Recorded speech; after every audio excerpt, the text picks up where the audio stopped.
Hello guys, it's Imran here from Artintech.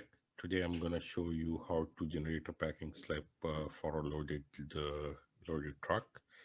So for that we'll go in shipping. We'll hit we have an option here, loaded trucks. We'll go in there. As you can see, we have a truckload, one truckload over here. We will hit that, and here you will see the details of that load.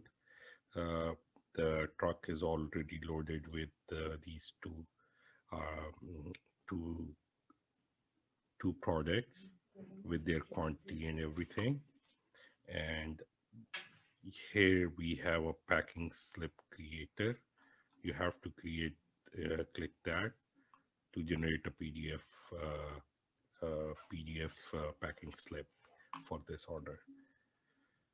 So that's how we generate a packing slip of a loaded truck.